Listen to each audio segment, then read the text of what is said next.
Now, this body don't take into account my height. Can you see me there? This is very unfair. Can somebody put a small ladder for me? I can barely see some people here.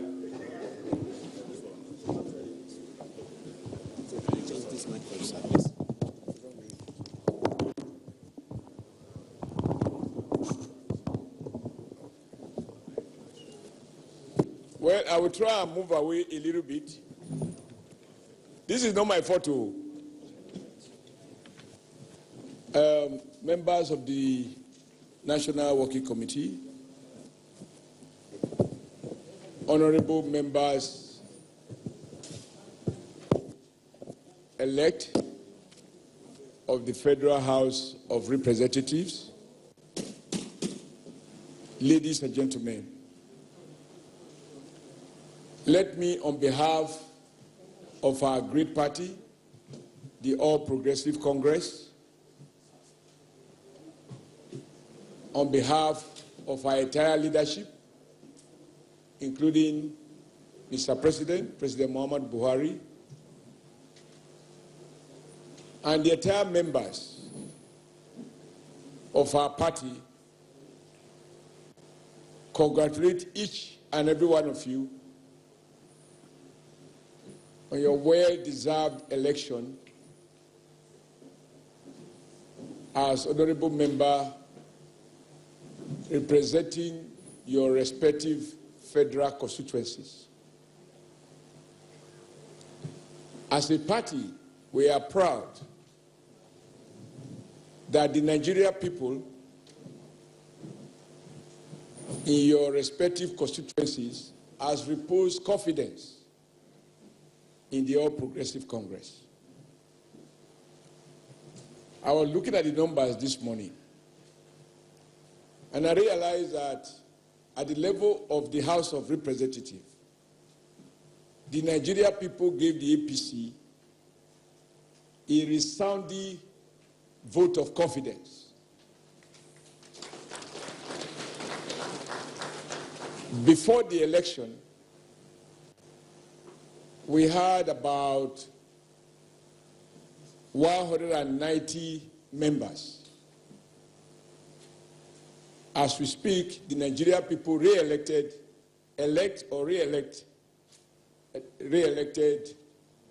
223 members of the House of Representatives on the platform of the All Progressive Congress.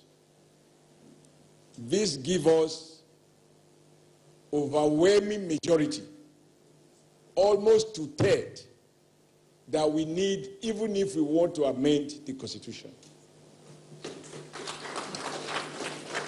I'd like on your behalf to express our gratitude to the Nigerian people for reposing confidence in our party as reflected in your respective elections.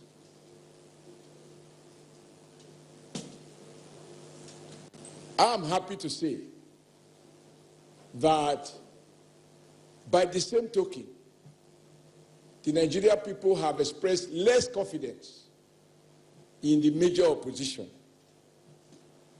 who went into the election with more numbers and they returned with only 111 members.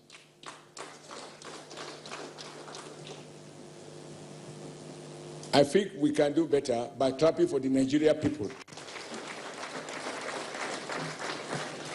And the reason this is important is that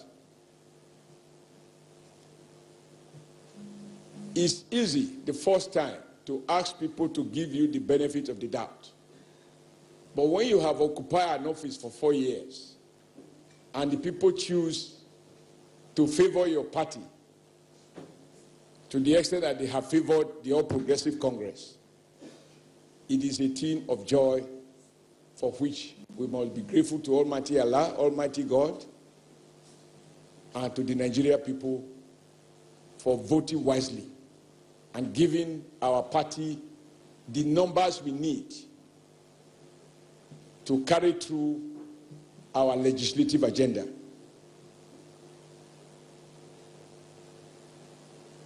However, for us to be able to enjoy our numerical strength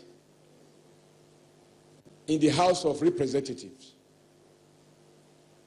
we must recognize that we are elected on a party platform. Over the past couple of weeks, I have been invited by INEC to sign, to forward names arising from court decisions to the effect that APC has won constituency XYZ, and because the constituency was won by APC, even where there is dispute about who is the candidate, APC's business is to nominate the person who has been established as the one duly nominated for that purpose. So it shows that at the end of the day, as I'm sure when you went to vote, you didn't see the portrait of any member. All you saw was the logo of the APC. And our logo, one of the key features in our logo is the broom. Broom is something that every Nigeria is familiar with across the country, urban and rural. And there is something about the broom. When you pick a stick of broom, you can cut it. Even people as frail looking as myself will have no difficulty in cutting a stick of broom. But when you weed it together, as reflected in our logo, even Joshua, the world boxing champion, a proud Nigeria, you know, when a guy is good, it's ours. Even he cannot break the broom. At best, he can bend it, can turn it to style, but he cannot break it. So the essence of that logo, of that broom, is to remind us that when we stand together, we share ideas together, we make decisions on the basis of inclusion, and we carry everybody along. We encourage debate, contestation, and agree that at the end of the day, agreement reached are binding on all. Then we will be as strong as the broom in our logo. But if any one of us, for whatever reason, think that he's so strong, he can go it alone, try it, that will be like play with one stick of broom, and you will find that however strong you are, you can be broken. So we have called this meeting to remind us that we have a huge task ahead of us. Nigerians have voted the way they voted. You have more members, 150 or 154 new members on the APC platform alone, just new members. They expect renewed vigor. They have injected new blood in the House of Representatives. And I'm certain that you have all come fired by a determination to make a difference in the way the National Assembly is run. As people who have been active and who are politically active, you are certainly familiar with some of the issues that bogged down the government between 2015 and 2019, arising from a unique concussion, which I pray that this time around we will have all learned the right lessons from our immediate past and allow the positive side of those lessons to shape our future as we move on, preparatory to inaugurating the night assembly. We tried as a party to do what has not been done before. We recognize that among those who were contesting, there are people who had the means to do what they had to do. That we belong to one family, and as a party, we must show goodwill to our members, and we expect that our member will reciprocate this goodwill. You have been elected at a very, very challenging time to provide legislative backing for APC agenda and APC manifesto. As I'm sure you all witnessed during the campaign, our president, who by the special grace of God have been re-elected with a huge margin of over 4 million votes, over and above the PDP candidate. He reminded us and our people that the three critical issues on the basis of which we have canvassed for vote in 2015 are still valid even now in 2019. Namely, doing everything possible to turn the economy around and to ensure that we create and work towards job-led growth, or if you like, all-inclusive growth, not jobless growth, where we celebrate abstract statistics that do not reflect on the quality of life of the Nigerian people. We must work hard to rebuild the economy, strengthen the private sector, create jobs, make Nigeria more investment-friendly, be it local investment, foreign investment, or even expanding the capacity of current investors, given our huge market of about 200 million people. If Nigeria produces what we consume, our economy will grow even in double digits. And that growth will reflect the quality of life of our people. I am sure some of you here who come from any part of Nigeria that has taken advantage of the president's agricultural policy, which seeks to encourage us to consume what we produce.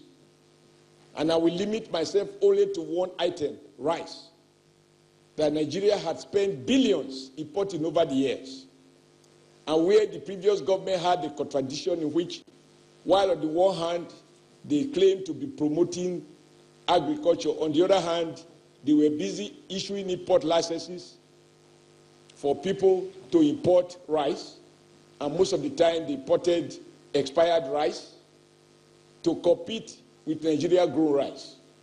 The result was that we were more or less 90% or 95% dependent on imported rice.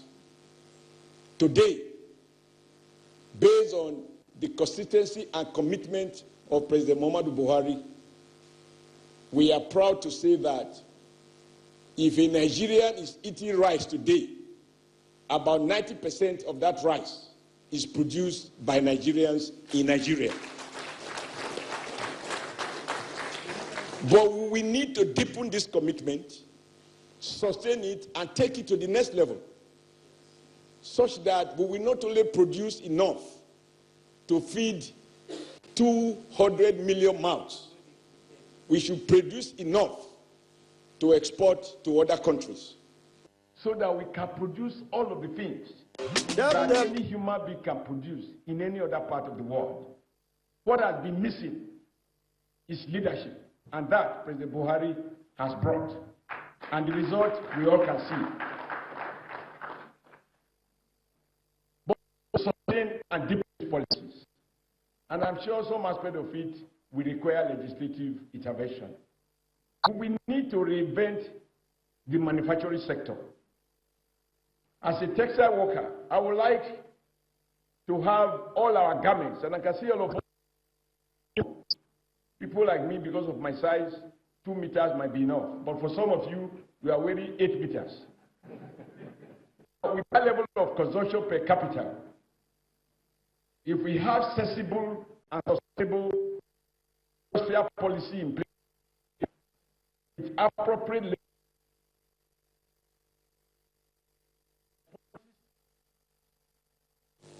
with appropriate legislative backing to give people the confidence of policy stability, because policies are backed up by law.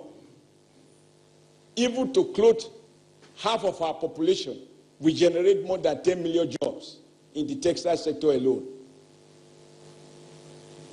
There is no reason why Michelin cannot return to Nigeria.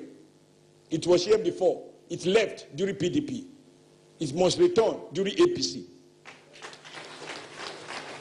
There is no reason why Dunlop tires cannot be manufactured in Nigeria.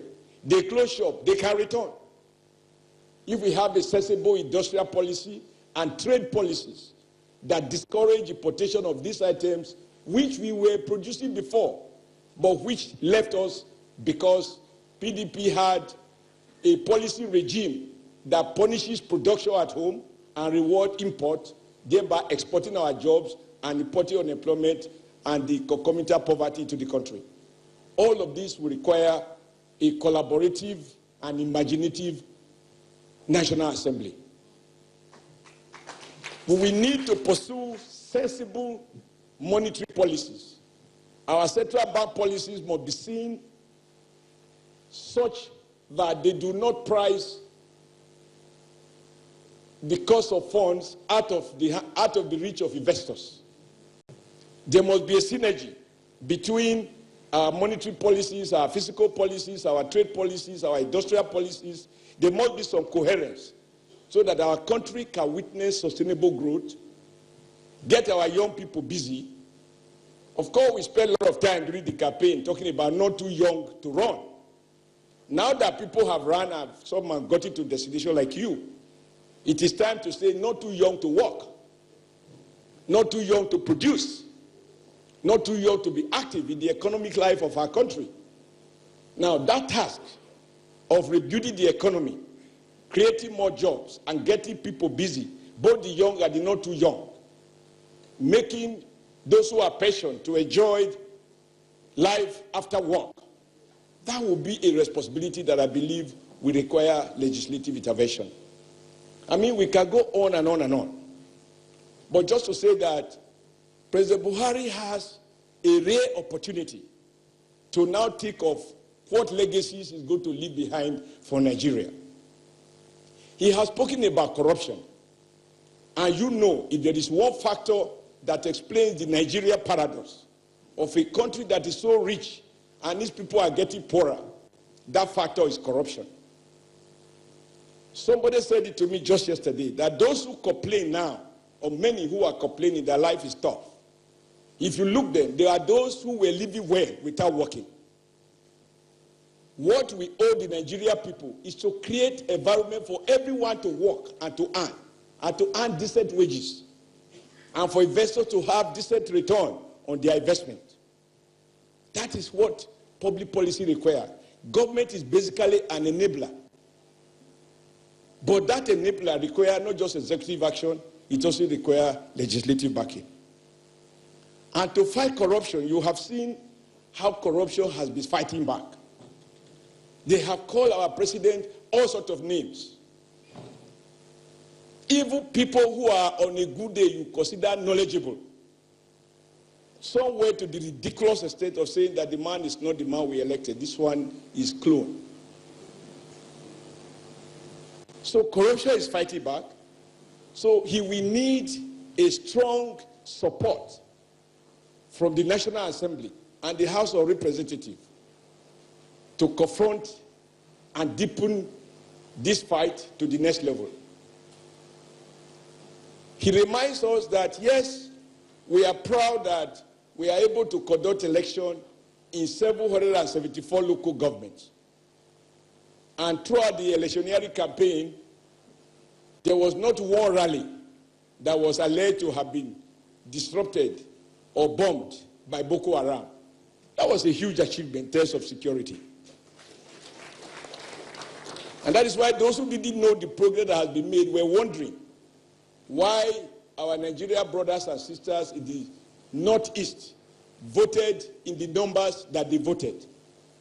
Because by 2015, the then president had said to Nigerians that we could not conduct election in about 28 local government areas, as a result of which we postponed the election. But we must admit that there is still a lot to be done to make Nigeria safer for everyone. Investors don't go to war front. Even the poor values their security. And the best way to test it is to see what happens if you have a fire incident, even in a hospital. You find people even who have an orthopedic problem running like Karl Marx.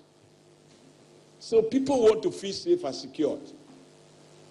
Whatever additional legislative measures that are required to bank the executive commitment in the area of security, we believe that as people who share this commitment, you will provide those support.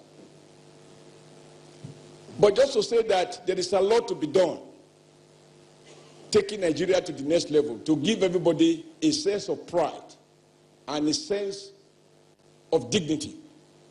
And as President says, to ensure that we have a country whose citizens are respected by state institutions, whether they are security, whether they are National Assembly, whoever they are, that Nigerians are our employers. We must respect them. We could go on and on and on. I know that all of these issues and many more were canvassed in your various constituencies during the electioneering campaign. Now it is time to deliver. The first is the challenge of ensuring that this time around, we ensure that we have a leadership of the National Assembly that shares the vision of Mr. President, of the executive. Although we speak to separation of powers, but only separation of powers. There is only one government. And unless the various arms pursue the same agenda, it is difficult for the executive to fulfill its promise. And legislative backing is often required for most of the executive action. So I will expect that you bear in mind that we are one family, bonded together as shown in our broom, with a shared commitment to bail Nigeria out of the condition in which we found it in 2015. And that you have the numbers, and we will use those numbers to ensure that we have a leadership that commands the trust and the respect of all the members of the House of Representatives. There will be contestation. That is why we are a democracy. But after contestation and debates, there has to be agreement. And once we have agreed, we move forward. We have the numbers to produce the speaker, and we will produce the speaker, who must be a member of the House of Representatives. We have the number, and we will use the number to produce a deputy speaker who must be a member of the APC. I mean, the first time I meant who must be a member of APC. We have the number, and we will use the number to elect a House leader who must be a member of the APC. We have the number, and we will use the number to elect a whip, a chief whip, and a deputy whip who must be members of the APC.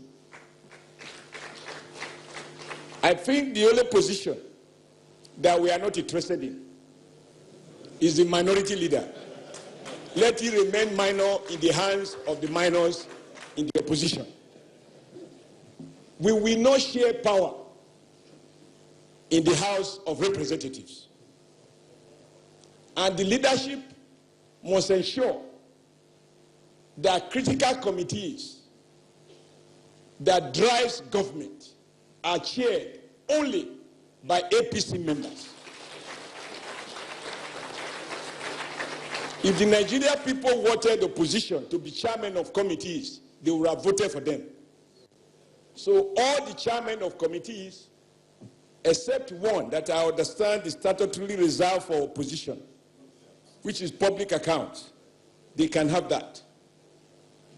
So we will not do the kind of thing that happened the last time, in which some APC members, as members of the leading party, of the governing party, they became distant spectators in the management of committees when PDP had majority of the strategic committees in the House. That will not happen in the next assembly. We are aware that they believe they can use divide and rule by sponsoring many people within our ranks to contest for each of the positions so that they then become the kingmakers. And in return, the person will offer them some chairmanship seats. Honorable members and comrades, I am sure we are not going to do business with them. We will see them as partners in progress. But in a democracy, the rule is, and this is a universal rule, majority must have their way, but minority must be allowed to have their say. So PDP and other minorities can have their say, and they will have their say. But working together, APC must have its way in the legislative agenda and in the leadership of the National Assembly and the leadership of the committees of the National Assembly.